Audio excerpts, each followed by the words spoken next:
Oh look, he's shooting another nighttime video because time escapes him and Chris Buerta is a bit of a knob. Here's the reason time's actually been getting away from me for a while. It's because my life has been changing a bit and I've needed to slow down and reassess and sort myself out. So what I did and what I do every time I find the time and can psychologically afford it is I went on a 4-day juice fast, which sounds like hippie garbage, because it kind of is, but it's hippie garbage that kind of works. It's constituted by liquefying raw vegetables, mostly spinach and broccoli, and then anything that boosts the immune system, and then drinking that in green fluid form for 4 days. That was my line.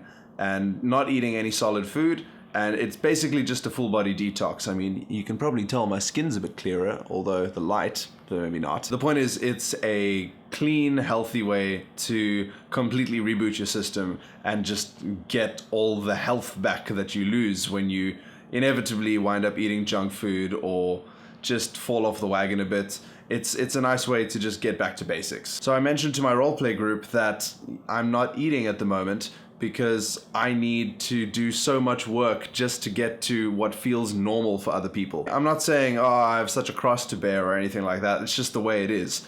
And I deal with it in my own way. In fact, in 2013, the first time I juice fasted was right after my pancreas failed after a really, really bad year. And the doctors told me that I was going to be diabetic within a month or two. And my mom promptly put me on a 10-day juice fast.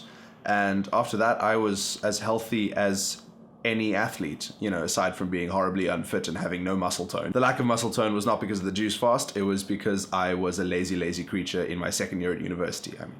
But juice fasting is fantastic, and it's so healthy. I mean, I've made juice and stuff on the vlog before, but I've never really talked about why I need it and why it's such a crucial part of my functioning normally. Just to be clear, because people often confuse the two, I'm not vegetarian, I'm not vegan, I'm not pescatarian, none of those things. I love red meat, and the juice fasting is literally just a healthy, natural way for me to get super healthy again.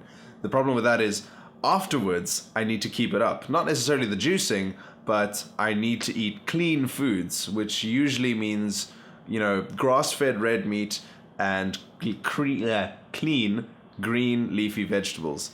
And the problem with industries like the meat industry is that clean meat is really hard to find. It definitely makes your relationship with food a bit more tenuous because you have to be so attentive about what you're putting in your body, and it can definitely get tiring, which is why I fall off the wagon and sometimes just eat junk food for 3 days.